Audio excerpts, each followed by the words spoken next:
കോച്ചും കമന്റേറ്ററും ഒക്കെയായ P Ranganathan sir നമ്മോടൊപ്പം ചേരുന്നുണ്ട്. Shri P Ranganathan, എങ്ങനെയാണ് താങ്കൾ ഒരു സെമി ലൈനപ്പിനെ കാണുന്നത്? ഇപ്പോഴത്തെ മത്സരം ആവേശകരമായ അന്ത്യത്തിലേക്ക് നീങ്ങുന്ന ഒരു പക്ഷേ അഫ്ഗാനിസ്ഥാന് വിജയ സാധ്യതയുണ്ട് എന്ന് കാണേണ്ടി വരും. അപ്പോൾ ഓസ്ട്രേലിയയും ഈ മത്സരത്തിന്റെ റിസൾട്ടിന് വേണ്ടി കാത്തിരിക്കുകയാണ്. എങ്ങനെ ഈ മത്സരത്തെ കാണുന്നൊപ്പം ഒരു ലൈനപ്പിൽ എന്തൊക്കെ പ്രതീക്ഷയാണ് താങ്കൾക്കുള്ളത്? എന്തായാലും ഇന്ത്യ സെമി ഫൈനൽ വന്നിരിക്കുന്നു. കൂടാതെ സൗത്ത് ആഫ്രിക്ക ആയാലും ഇംഗ്ലണ്ട് ആയാലും ഇനി നാലാമത്തെ ടീം അത് അഫ്ഗാനിസ്ഥാനാണോ അല്ലെങ്കിൽ ഓസ്ട്രേലിയ ആണോ എന്നുള്ളതാണ്. ഇപ്പോഴത്തെ ഒരു പെർഫോമൻസ്, പ്രത്യേകിച്ച് 7 വിക്കറ്റ് നഷ്ടപ്പെട്ട ബംഗ്ലാദേശ് ഈ ചെറിയ സ്കോർ മറികടക്കാനായിട്ട് സ്ട്രഗിൾ ചെയ്യുന്ന ഒരു സിറ്റുവേഷൻ. ആ ഒരു ഘട്ടത്തിൽ ഏറ്റവും ഉജ്ജ്വലമായിട്ടുള്ള റഷീദ് ഖാന്റെ ആ ലോകോത്തര നിലവാരത്തിലുള്ള ബോളിംഗ് മികവ് അത് പുറത്തെടുത്ത് തീർത്തും ബംഗ്ലാദേശിനെതിരെ ഒരു ചരിത്ര വിജയം, ആ വിജയം നേടി അഫ്ഗാനിസ്ഥാൻ സെമി ഫൈനൽ സാധ്യത ഉറപ്പിക്കുന്നു തന്നെ വിശ്വസിക്കാം. എന്തായാലും ഒരു പരിധിവരെ നമ്മൾ കളി അഫ്ഗാനിസ്ഥാന് അനുകൂലമായിട്ട്, കാരണം ഇപ്പൊ ടൈലൻഡേഴ്സ് ബംഗ്ലാദേശിന് തുടങ്ങിക്കഴിഞ്ഞു. ഇനിയുള്ള ഓരോ റണ്ണും വളരെ നിർണായകമാണ്. എന്തായാലും ഒരു ത്രില്ലറിലോട്ട് പോകുന്ന ഒരു പ്രതീതി. എന്തായാലും ബംഗ്ലാദേശിന്റെ സാധ്യത പൂർണ്ണമായിട്ടും അവസാനിച്ചിരിക്കുന്നു. ഇനി എല്ലാവരും ഉറ്റുനോക്കുന്നത് ചരിത്രപരമായിട്ടുള്ള ഒരു വിജയത്തോടു കൂടി അഫ്ഗാനിസ്ഥാൻ സെമി ഫൈനലിൽ എത്തുമോ എന്നുള്ളതാണ്.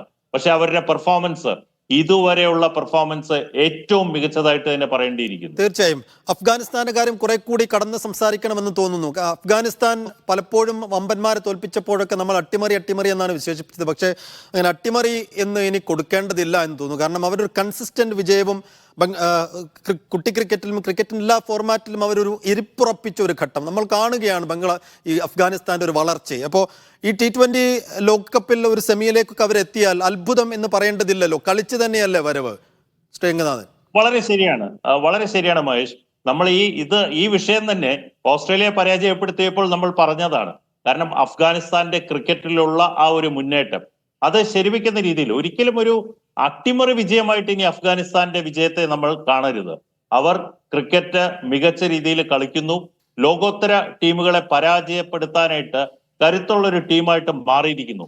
അവരുടെ എല്ലാ താരങ്ങളും, ഇപ്പൊ നമ്മളുടെ ഒരു ബോളിംഗ് അറ്റാക്ക് നോക്കുകയാണെങ്കിൽ ഇതുപോലെ ഒരു ടീമിന്റെ ബോളിംഗ് സ്ട്രെങ്ത് ഉള്ള ഒരു ടീം വേറെ ഇല്ല എന്ന് പറയേണ്ടിയിരിക്കുന്നു. ഫാസ്റ്റ് ബോളേഴ്സ് ആയാലും സ്പിന്നേഴ്സ് ആയാലും, കൂടാതെ ബാറ്റിങ്ങിന്റെ കാര്യത്തിലും അവര് നിലവാരത്തിലോട്ട് സാമാന്യം ഭേദപ്പെട്ട രീതിയിൽ ഉയർന്നു വരുന്ന ഒരു കാഴ്ച. അപ്പൊ ബോളിങ്ങിൽ ഏറ്റവും മികച്ച ഒരു ലോകത്തെ ക്രിക്കറ്റിൽ തന്നെ ഏറ്റവും മികച്ച ഒരു ടീമായിട്ട് അഫ്ഗാനിസ്ഥാൻ മാറിയിരിക്കുന്നു. ബാറ്റിങ്ങിലും കൂടുതൽ അവർ പെർഫോം ചെയ്യാൻ സാധിച്ചു കഴിഞ്ഞാൽ ഒരു അട്ടിമറി വിജയമല്ല, ഏറ്റവും മികച്ച ഒരു ടീമായിട്ട് അഫ്ഗാനിസ്ഥാൻ മാറുന്ന ഒരു കാഴ്ച. അത് കാലാകാലങ്ങളിൽ എടുത്തു കഴിഞ്ഞാൽ അറിയാം. കഴിഞ്ഞ 3 വർഷമായിട്ട് അഫ്ഗാനിസ്ഥാൻ ടീമിന്റെ വളർച്ചയും അവരുടെ പെർഫോമൻസും തീർത്തും അത്ഭുതപ്പെടുത്തുന്ന രീതി. തീർച്ചയായും. ഇനി ഇന്ത്യയുടെ മത്സരത്തിലേക്ക് കൂടി അവസാനമായി നമുക്ക് വരാമെന്ന് തോന്നുന്നു. ഇന്നലെ രോഹിത് ശർമ്മ മികച്ച രീതിയിൽ ബാറ്റ് ചെയ്തി. അപ്പോൾ തുടക്കത്തിൽ ഇപ്പോൾ വിരാട് കോഹ്ലി കൂടി ഫോമിലേക്ക് എത്തിയാൽ ഇന്ത്യക്ക് വലിയ പ്രതീക്ഷയുണ്ട്. കഴിഞ്ഞ മത്സരം ഓസ്ട്രേലിയക്കെതിരായ വമ്പൻ ജയം എത്ര കണ്ട് ആത്മവിശ്വാസവും പ്രതീക്ഷയും സെമിയിൽ ഇറങ്ങുന്ന ഇന്ത്യക്ക് നൽകുന്നുണ്ട്? ശ്രീരംഗനാഥൻ, സെമിയിൽ എന്തായാലും സമ്മർദ്ദം ഇരു ടീമുകൾക്കും. ഇന്ത്യ സമ്മർദ്ദത്തിൽ തന്നെയായിരിക്കും.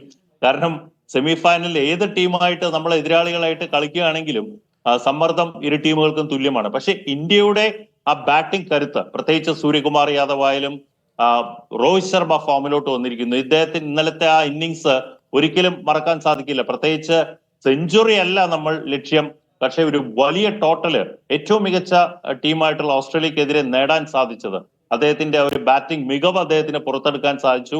ക്യാപ്റ്റൻ എന്നുള്ള രീതിയിൽ നിർണായക മത്സരത്തിൽ പെർഫോം ചെയ്ത് ടീം ഇന്ത്യയെ വിജയത്തിലോട്ട് എത്തിച്ചു. ബോളിംഗിന്റെ കാര്യത്തിലും ടീം ഇന്ത്യ വളരെ മികച്ച രീതിയിൽ പെർഫോം ചെയ്യുന്നു. അതുകൊണ്ട് സെമി ഫൈനൽ വരുമ്പോഴുള്ള സമ്മർദ്ദം മാറ്റിക്കഴിഞ്ഞാൽ ഇന്ത്യ വളരെ മികച്ച രീതിയിൽ പെർഫോം ചെയ്യുന്നു എന്ന് തന്നെ പറയേണ്ടിയിരിക്കുന്നു. തീർച്ചയായും. നന്ദി ശ്രീ രംഗനാഥൻ.